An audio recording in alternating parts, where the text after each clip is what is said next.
Fa'Kere Davis will be speaking to Stuart Lawrence.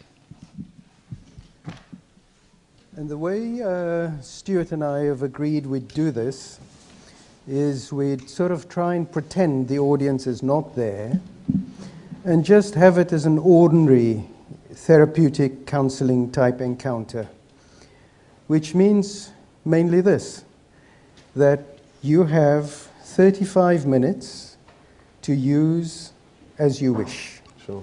And I will comment from time to time. Okay. I suppose the easiest way to start this off is to give a bit of background knowledge of who I am. My name's Stuart Lawrence. I'm 35 now. Just become a dad. My son, Theo Stephen Lawrence, he's 16 months old now. So he's just at the stage of walking, talking, climbing, getting into everything. I'm a school teacher. I've been a school teacher now for 10 years, all-girls school in Tulse Hill. I've taught ICT, food. My main subject to teach, though, is graphics. That's what I went to university and studied. And I'm also the brother of Stephen Lawrence as well. But that's not my defining point of who I am as a person, I see. That's just another part of who I am as a person. And it made me think that your coming into this public space must be a very complex, tricky kind of moment for you. Because one of the things we know about you is that on the whole you've kept out of the limelight. Sure. And you've prioritized your personal life, your personal development, Sure. and so on. Sure. That was a decision that was made by my mum at a very early age. From the get-go at 16, she made it very clear that pictures of me and my sister was not to be published, used on the news or in the newspaper, which in a way is an absolute blessing, really. I'm able to go shopping, go anywhere I want, really, without anyone looking at me or wanting to stop me and ask me questions, which is quite different from my mum. And in itself, even though she doesn't mind people speaking to her and asking her questions, it does become one of those things where every time you go out the house, you know someone might stop you or might want to speak to you, might ask you a question. So, as I said, that in itself brings a pressure. So I'm glad I don't have that as much as my mum does, in a way. Yes, because I suppose that repeats the cruel intrusion into your lives that the murder of your brother brought into play. Definitely. And as I said, like, it's been 19 years now, and over those 19 years, it's become easier to talk about those things, but it's still an everyday reminder of what's happened and the pain and the suffering that you've had to endure. So it's like a cut that you think you've covered over with a plaster and it's starting to heal, but then when you look back down at your hand again, it's actually still bleeding. It's just one of those things that will never ever go away for me, I think. So that it strikes me that it's a very brave thing for you to I struggle with this analogy of braveness or of being strong, or because it's something that I don't actually sit down and equate of those things. It's just something that I get up every day and do. So it isn't something that I try to. I think, oh, I'm doing this because I want to be strong. I want to be brave. It's just something that I just do. The time has come. Yes, definitely. My mum's getting to the age where I would love her to be able to, enjoy the rest of her days and to be able to relax and just to do things for herself and focus on herself. So yes, that time will come soon where, I will be taking more responsibility and more focus of what is happening with the trust of my brother, and she will tend to start to step back a bit and to do less, which I think is only right, really. She's done a great deal, hasn't she? Yes, As I said, it's something that every day, you know, from the moment you wake up, from the moment she goes to sleep, is that something that's on the forefront of her mind. Stephen, what happened, and how she can get some sort of closure from that, or for that, really. And that's what she's really looking for. So, yeah. It's, yeah, as I said, I don't know how she does it. I don't know how she does it. People say to me, how does she do it? I don't know how she does it. I don't know how she does it. It's beyond my comprehension of how she does it. But as I said, one day I will have to start to step up and do some more than I have been doing. So, yeah. Quite a daunting prospect. Oh, definitely, yeah, definitely. It then means that your life is not your own no more. Like we was discussing earlier, you know, it's one thing when you have your family and you know what's going on in your family, you know where people are and what people are doing, and we have a general sort of sense of it anyway. And it's another thing when everyone else knows what's going on before you do about your family, or what next thing that's happening. So, yeah, it's hard in that sort of sense. But as I said, it's something that I didn't ask for, but it's something that I definitely will step up to the plate and try to continue and move forward with. That's in a way one of the tragedies of the situation, isn't it? That you didn't ask for it. No. If one thinks of Stephen being killed that night, what is always so striking is that he was standing there, waiting for a bus, minding his own business. Yeah, definitely. You know, not even being provocative, No. calling attention. Yeah. It's the ordinariness of that Yeah. that is always so striking. Yeah. That is what provokes this racist thing. And that once it strikes,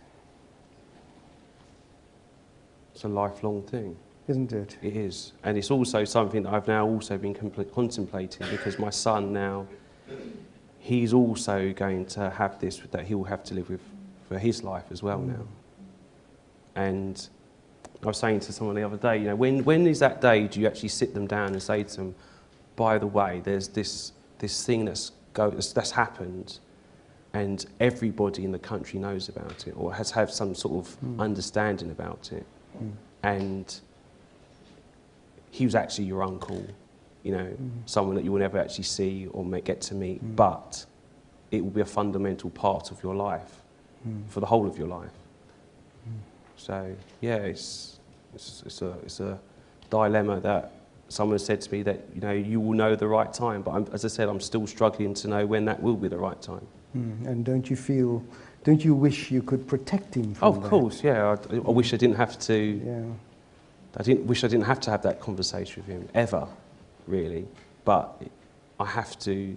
I want to tell him. There's loads of things I want to tell him as well. There's a flip side to this. There's a negative side to it all, but then also there's a positive side about the memories we share, the things that we got up to as brothers. You know, that bond that you have as brothers as well.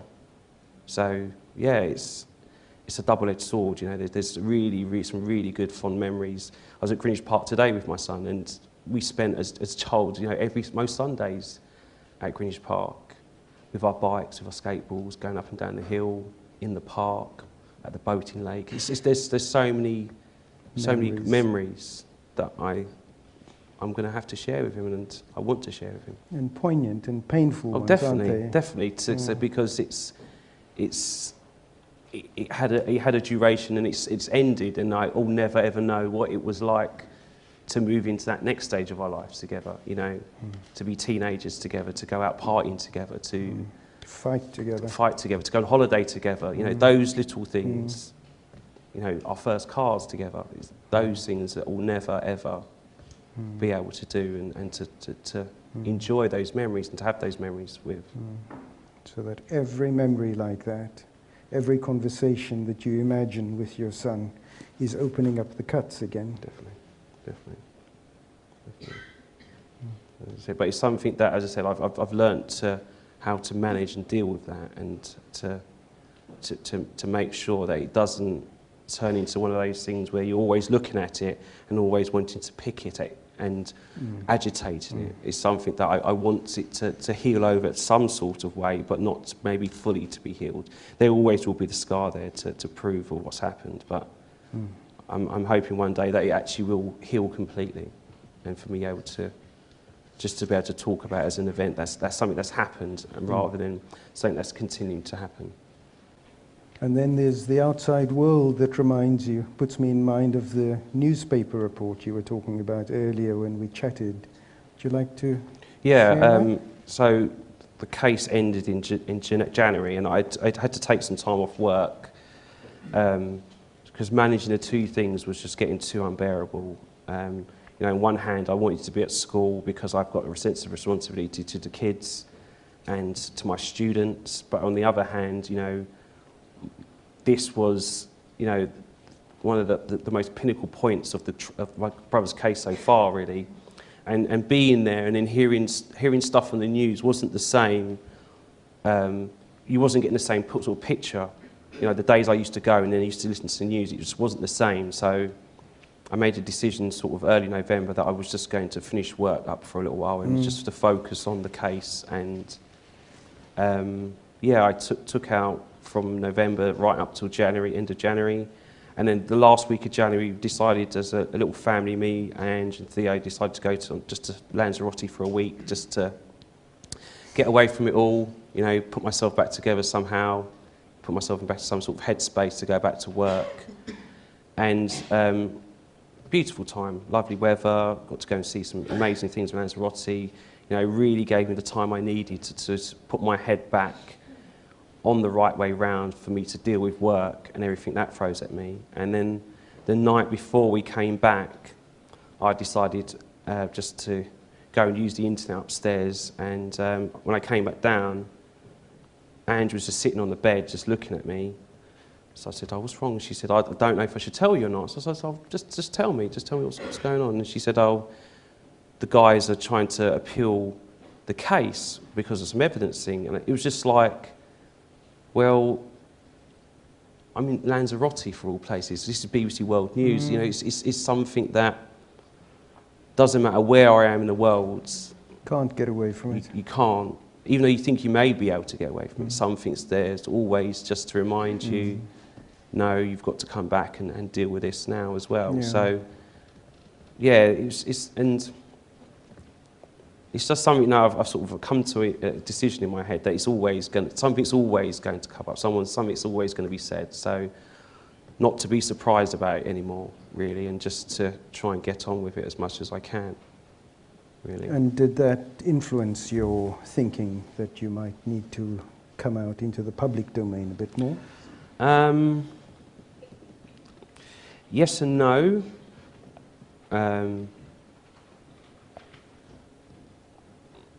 People say that they would like to know what I've got to say about certain things. They would like to know my point of view on certain things. I don't actually see myself in that sort of way. Just see myself as a regular sort of guy. You know, I don't see myself any more special than anybody else, really, or have any more special privileges than anyone else.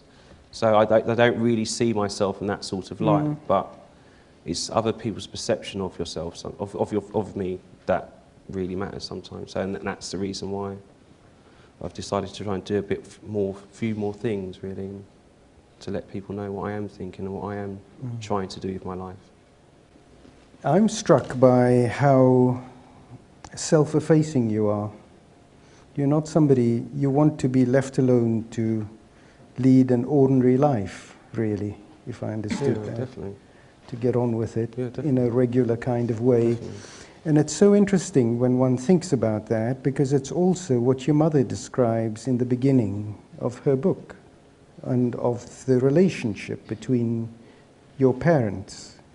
One gets a picture of a couple who've been through pretty difficult times, but have found each other and are determined to create an ordinary life for their family. Yeah. Well, it's very moving, and it's quite striking that that's what's inside of you. Yeah. That for all this trauma that you've been through, it's as if that has been planted deep inside of you. Yeah, definitely.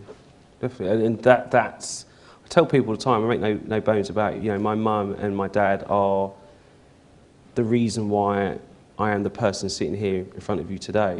You know, that strong family, parental background that was instilled of me years ago is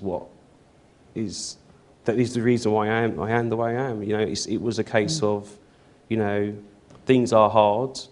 You know, you may be looked upon as slightly different from the next person, but, you know, hard work, determination always pays off.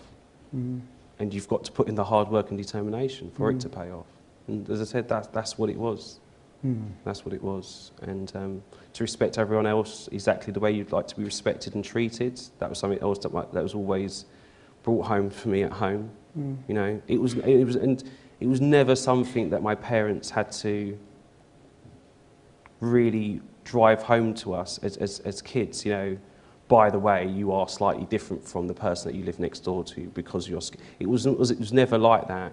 I was never, you know, just be careful because you're black. And it was never actually spoken like that in my household.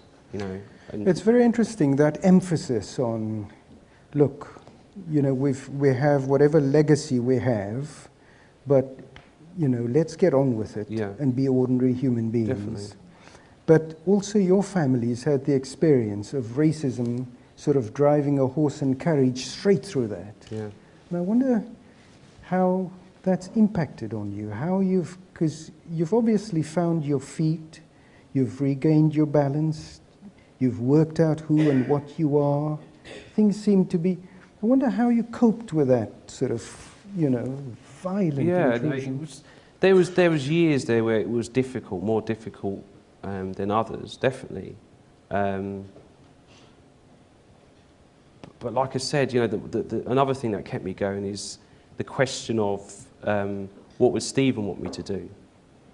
You know, those times when life was a bit more difficult and, you know, I was going through some dark days, the question that would pull me out of those dark days would be, what would Stephen say to you? If Stephen was sitting here with you now, what would he say to you? What would he want you to do? And the way that my brother was, he wouldn't want me to sit around and do nothing and waste my life away. He wouldn't want me to be self-pitiful and to moan and complain about things. He'd want me to get up, you know, carry on, be strong, set an example for my younger sister. Those are the sort of things that, in the short time that we did have time together, those are the sort of things that he would want me to do, and he would tell me to do as we was growing up. So therefore, now that he's not physically here with me, it doesn't mean that those messages shouldn't carry on. They should still carry on.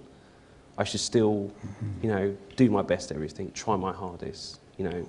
He's very alive inside your mind as a presence, isn't it? Definitely. Whatever I do, wherever I go, he always will be with me, always. But you know, I've said this to you before earlier when we talked. One of the things that I was very struck about you, not you in your own right, is when one reads your mother's account of it, on the night that you got that knock on the door, and somebody comes and tells you that tells them their son has been assaulted and so on. There's quite an account your mum gives of your reaction to all of that, which says a great deal about you and the sort of person you are. Yeah, because as we said earlier,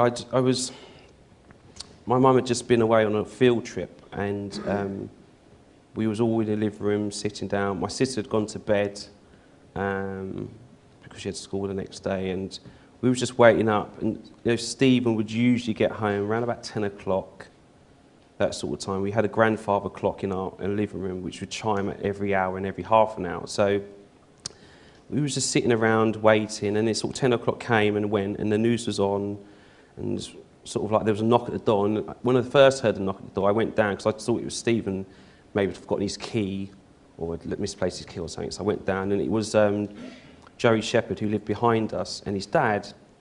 And they said, "Oh, is your parents in?" So I went upstairs, got my dad. My dad came down, and he was speaking to them. And I stood at the top of the stairs listening to sort of the conversation. He was a bit unsure with what exactly had happened, but he just he told them where they were standing at Wellhall roundabout, and that he thought that they should go and see what happened. So my mum and dad went off in the car, so I was at home looking after my sister. And as I said to you, as a young child, time doesn't really, you don't have no real sense of time. So it felt like ages, absolute ages. And I was just thinking, well, where could they be? Why haven't they come back already? And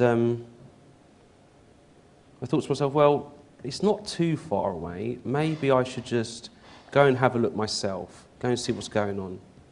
So, and then at the time, now I look back on reflection, I wasn't even thinking about my sister being in the house by herself, was she going to be okay? I didn't really think about nothing like that. I just wanted to go and find out, A, why had they taken so long, and B, what had actually happened. So, got the garage, my bike out the garage, jumped on my bike, rode up the Shooters Hill, and I managed to get down as far as the top of Wellhall Road, at the junction of where a pub is, and the road was cordoned off. And there was a police estate car with 2 coppers sitting in it. And I don't remember what I said to them, but I just remember saying something along the lines of, of my mum and dad were coming down here, there's something happened to my brother, and, I was just curious to know what was going on. And they said, well, they wouldn't have come down here because the road's been blocked off for a little while now, so they wouldn't have come down here. And they said, oh, we think we should take you home. So they put my bike in the back of the car, put me in the back of the car, and drove me home. And my mum and dad hadn't been home, wasn't home yet. And I don't know how long afterwards that, but then it must have been about another hour or so, and then they turned up, and that was the day that changed my life that night. That was just, from going from being an ordinary person, what I consider an ordinary, normal person, just, leaving my life, going to secondary school, just about to do my GCSEs, just got turned on his head, really, and just hasn't been the same since, really, from that day, really. What I meant about your character is that sort of presence of mind you were 16 at the time, weren't you? To go and get on your bike and go and find out what's gone on. Yeah. As if you knew that this. It didn't feel huge. right. It didn't feel right. As I said, the whole thing about my brother being in some sort of incident or scuffle didn't sound right.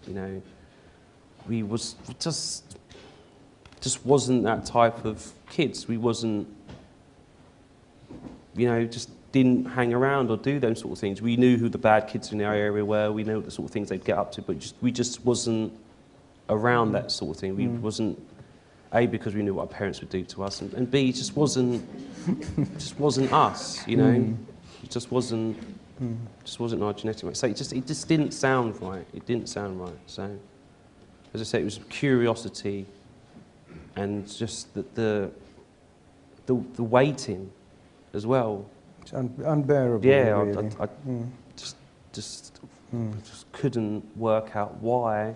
It was only, the drive in the car would have been about 10 minutes, if that, really, at that time of night, for them to go and see and come back. They should have been back within an hour, really, quite easily.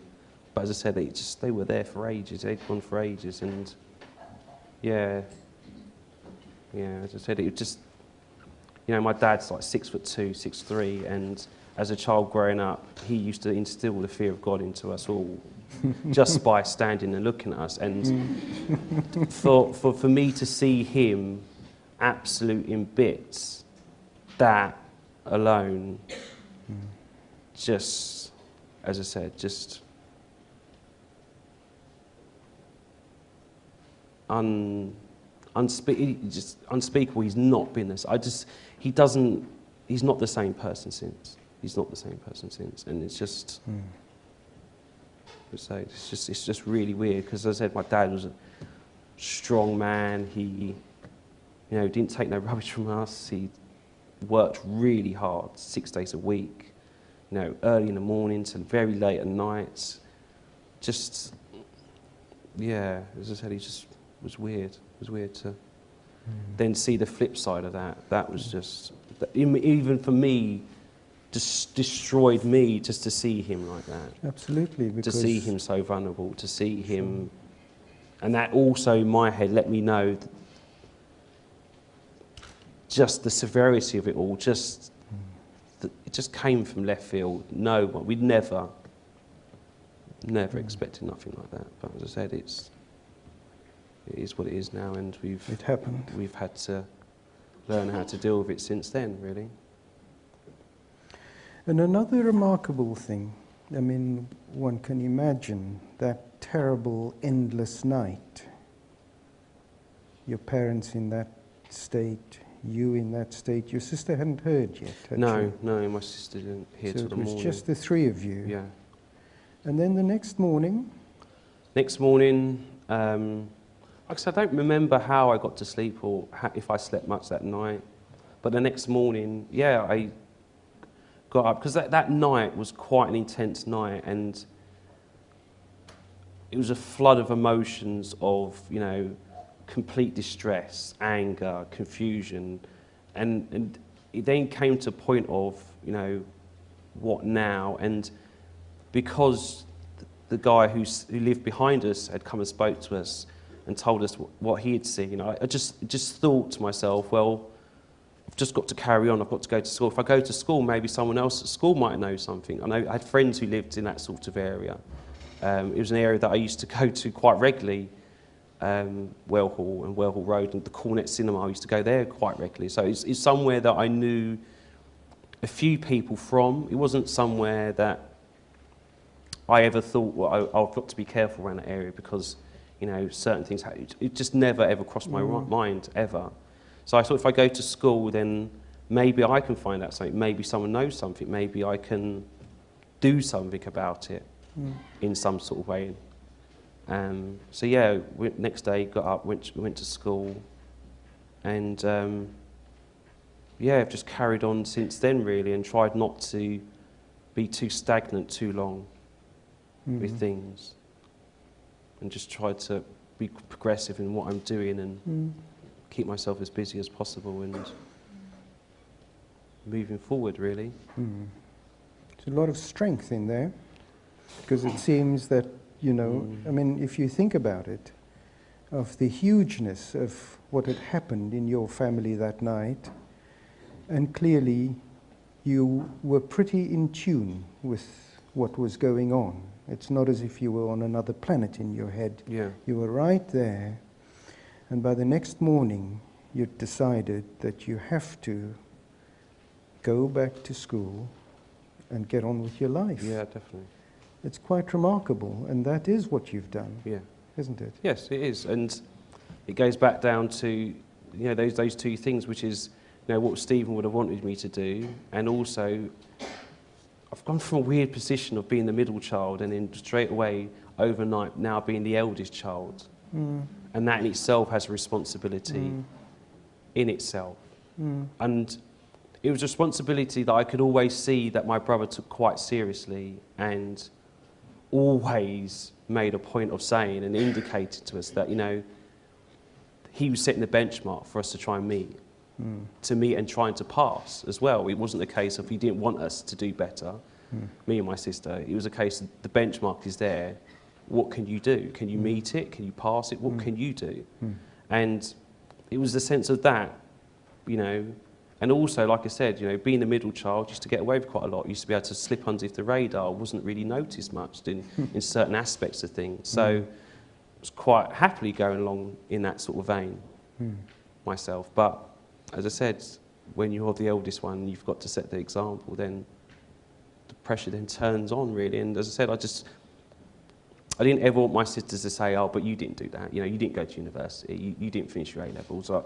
I've done that all. I passed all those tests, you know, I got my degree, I found it, do you know what I mean? So that she could then say, well, how was it? What was it like? Did you find this hard? Did you find it? So just there to be a piece of advice as well, like Stephen was there for me at times as well.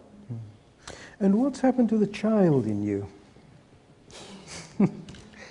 Well, I say to everyone has an age in their life where you sort of get to that age and then you're stuck there, you know, be it 21, 18. I just always feel now that I'm stuck at the age of 16. And even though outwardly I might look a bit different inside here at times, then yeah, I'm still that cheeky, troublesome little 16-year-old that I used to be. But then there's other times where I have to revolt and be back to, you know, a dad or a teacher or So who sees that side of you? Angie sees that side of me quite a lot. My mum does, my sister does. I hope I can show that side to my son as well when it comes time to it as well, so I can be there for him as well. But yeah, no, it's the flip side, that the private me, I say. That's Do you think I got a bit of a taste of that earlier in this week? Because you remember we had endless difficulties connecting up. No, I'm the most difficult person to get hold of, I say. Yeah. You know, my mum absolutely hates mobile phones and phoning me, and she always has a go at me. But like I say to people, it's teaching isn't something that, you know, I wake up in the morning, I mosey on down to work, I just have a few lessons that I do, and then I sort of mosey on home. It's something that consumes from the moment I wake up, right throughout the whole day, into my lunch breaks, into my break times. And then, you know, when school finishes at 3:15, I'm still there for another hour and a half, doing bits and pieces, helping kids with bits of work. So, and then when I finish work, I try to have a time where I have, like, from about 5:30 till 8 o'clock, where I just spend time with Theo, baths, feeding, bedtime stories, etc. And then from 8 o'clock for about another couple of hours, emails, preparing for the next day. And then from 10 o'clock, I have a bit of time for myself. So it's a case of a continuous conveyor belt of time for 7 weeks, and then I have a week off. And that's what I was saying to you. If it was during the holidays time, then I have all the time in the world that I can chat and a bit more time during the day. But when I'm at work, I'm at work, and it's just, I submerge myself in it, and that's what it is, I'm afraid. It's hard to people that aren't teachers and not in that profession, though, they think, oh, you have it easy, but it's not. Well, not for the way that I want to teach, not the way that I want to be that teacher, really.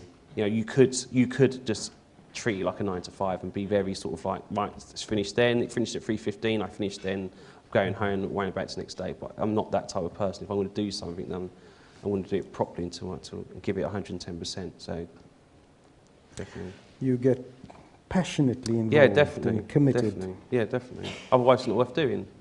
You know, these are little people's lives that you have in their hands, and sometimes if you're having a bad day or if things are not going right for you, and you say something, that could then have a profound effect in their lives, and that's unfair, I think. You know. So I'd better give you a bit of a warning that in a few minutes our time will be over. Okay. So that you can prepare yourself for that and think what else you'd like to share. Okay.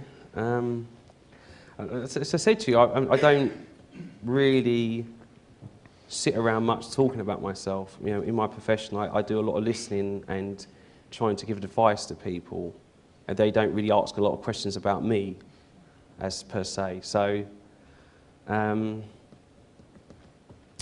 know what else. Probably other things that about myself that I like people to know is that I like graffiti, big into hip hop. Really like the guy that was up here earlier. I think he was amazing. He was wonderful, wasn't he? he? He was really good. Yeah. As I said, and I like cooking. I like baking. The kids at school, my little guinea pigs when I've got a new thing that I want to try.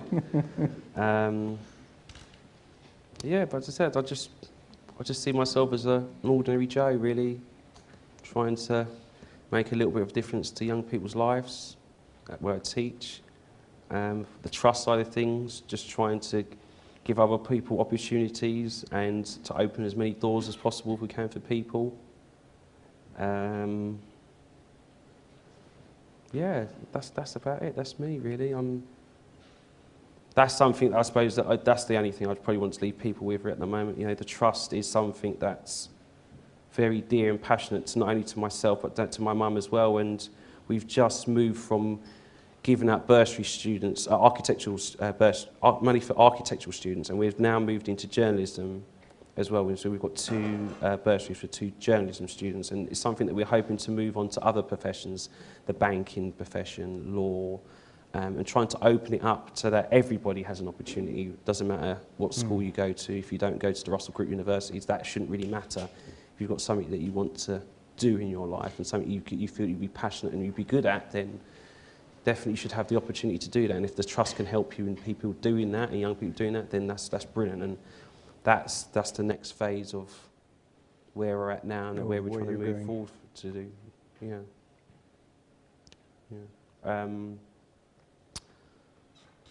Probably the last thing is that, you know, I was saying to you earlier, you know, I like to have a change. Every time something significant happens, I like to have a change. I like to change around something. I like to start something new, be it a car or move house or change job. And I'm at the stage now where I've been teaching for 10 years and I feel like I'm ready to do something else. I don't know what else I'm going to do. I have to be careful, in fact, because I actually know someone is in the audience who's a friend of my headmistress's husband, so I have to be very careful. No. She knows who she is, and yes, but as I said, I'm at that stage, and because I don't want to be one of them teachers where the kids go, oh, he wasn't really interested in us. He didn't really